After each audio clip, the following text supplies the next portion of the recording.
Gonna go into this, right? And this just let you know you can't trust anything these fighters say, because it's a lot of jealousy going around. There's a lot of stuff that's going on behind the scenes going around with these fighters. So you really can't trust what these fighters say. But another dick, glizzy, goblin, munchkin ass, fake ass Flint nigga, because I know some real Flint niggas, he ain't no real one.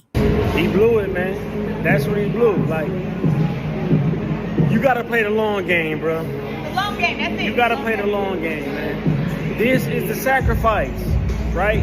You feel you're better. You know you're better. The world wants to see this fight. Everybody will be tuned in. And we're not getting it because you don't get what you want. That's not a duck by any means, right? But if you want what you feel like you're worth, these are the type of sacrifice you got to make, champ. So a lot of us is sitting there like, what you mean it's not a duck? And he said, if you want what you really want, you got to take the sacrifices. Well, that's a duck then. That's a duck then. Every man understands that by the time he's going into adulthood. By the time you 18 to 2021, you understand that there are sacrifices that you as a man have to make to get to where you want to get to. And I think that's the difference between men and guys that never mature into men, boys. But to say that wasn't a duck, that's absolutely a duck. The intent, if you follow the storyline, the intent was his intention was never to fight Devin. The intent was Devin dropped the belt, put Devin in a trick bag. Devin dropped the belt. Shakur never fight him. And then, Devin dug Keyshawn. Devin didn't want to negotiate and being fair with Shakur. And it was to try to flip it and say Devin dug both of them. But to sit here with a straight face and somebody that claims to know boxing and has a microphone and speaks on boxing, one of the biggest, bitch ass niggas in boxing history. I finished this shit. I finished this shit, man. Nigga ducked Andre Ward. What shit wrong with that nigga, man? Andre Ward exposed him on that Virgil Hunter interview he did. Man, nigga ducked Andre Ward, bro. I was at that fight. I finished this shit. Nigga didn't want to fight Andre Ward, right? To say that wasn't a duck, nigga just hate Devin Haney, bro. When he look at Devin Haney, he be like, man, I had all this ability, bro. And I'm telling what Bill did to him behind the scenes too. Who knows? He look at Devin Haney and he like, bro, I had all this ability and I feel like I'm more talented than this young guy. And I threw my career away because I didn't want to fight Andre Ward. I was too scared to fight Andre Ward. So I threw my career away. If he had to do it over again, wasn't shit wrong with that nigga when Eric Abraham hit him on his knee. That motherfucker then when he wanted to get out the tournament, and niggas know what I'm talking about, he didn't want to fight Andre Ward. He just hate Devin Haney because when he look at Devin Haney, it ain't if they did something or not did something behind the scenes to you. Andre Ward made your bitch ass jump out that tournament. So you still be having conversations with Andre Ward. Matter of fact, a few months ago, they had a conversation on live and Andre Ward was talking about sparring.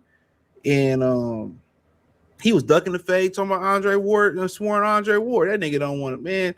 Like I said, he can sympathize with Keyshawn, right? Him and Keyshawn, the same type of nigga.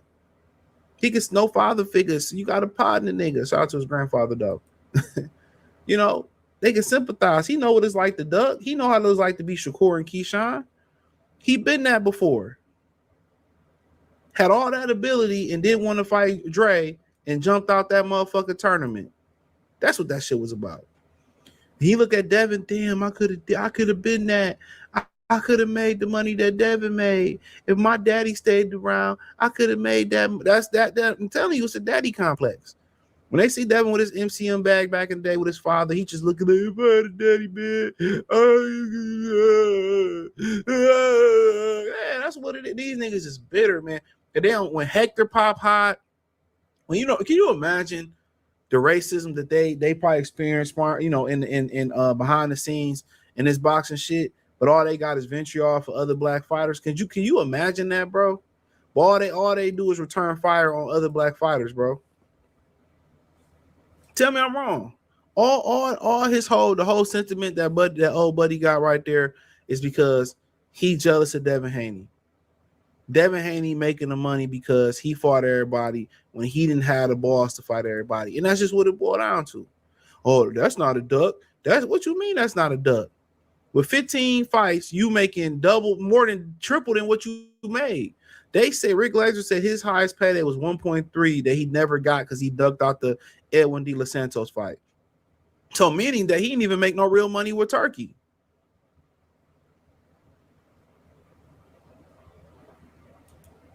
They said he didn't even make no real money with Turkey Al-Sheikh. Crazy, right?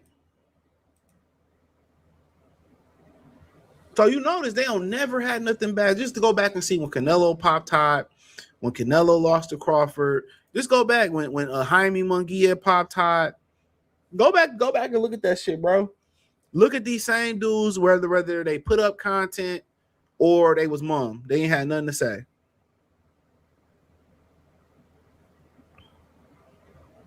Real talk. Look what they had to say.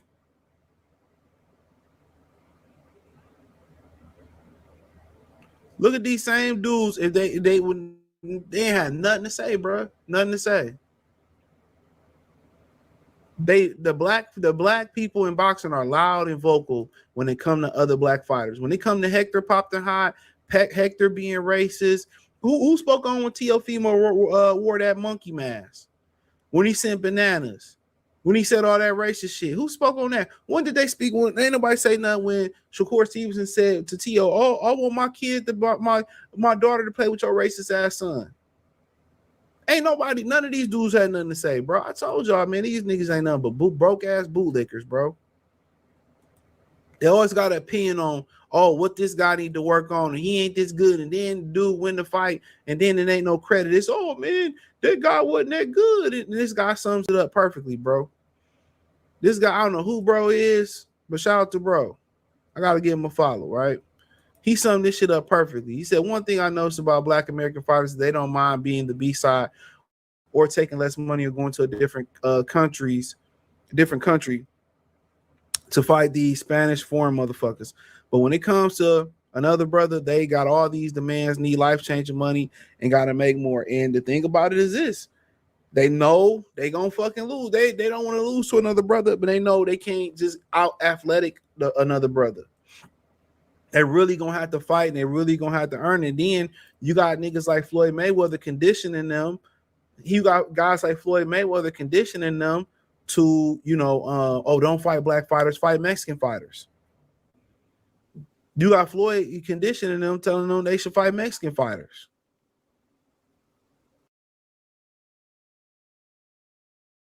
Come on.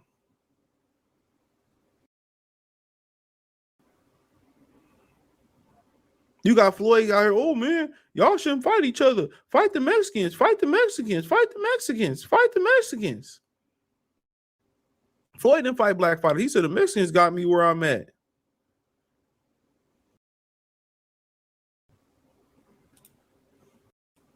This brother is spot on right, bro. And another reason is they don't want to lose to a brother and they don't want to make money. I helped them make some money. They want to be on top of each other. It's a reflection of the black community.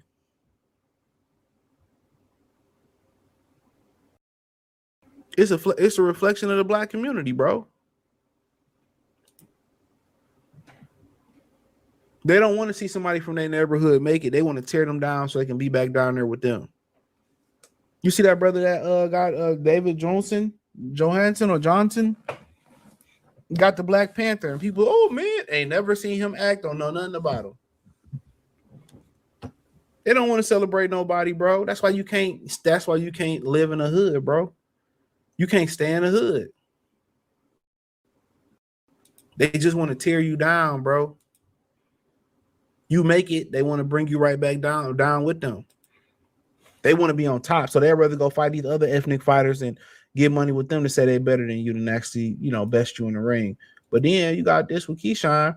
Keyshawn Davis has now unfollowed his manager, J.Prince. It was revealed by a personal source that allegedly J.Prince advised Keyshawn Davis not to take the fight since it wasn't enough money for both of them. I don't know, allegedly.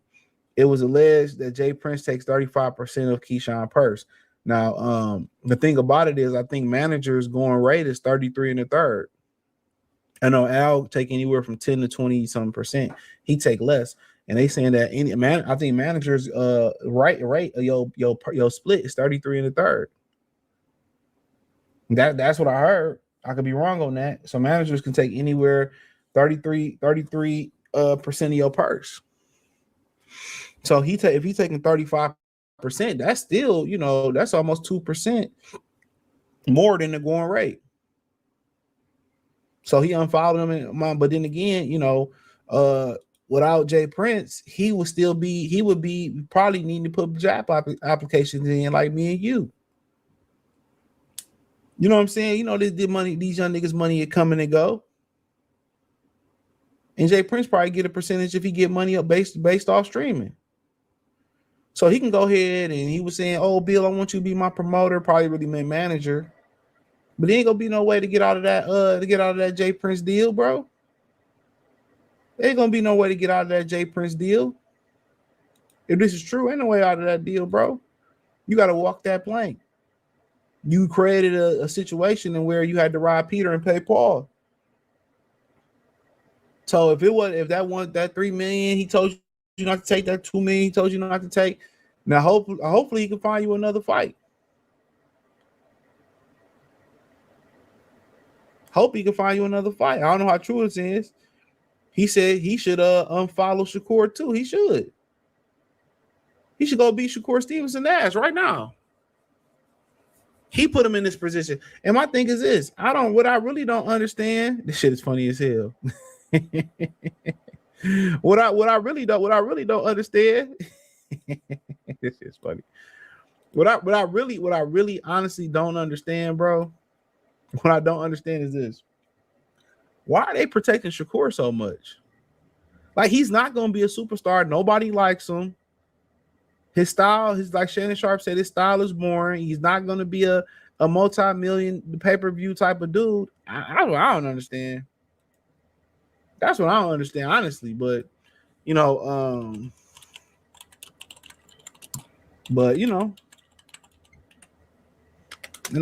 what it is. It is what it is. So,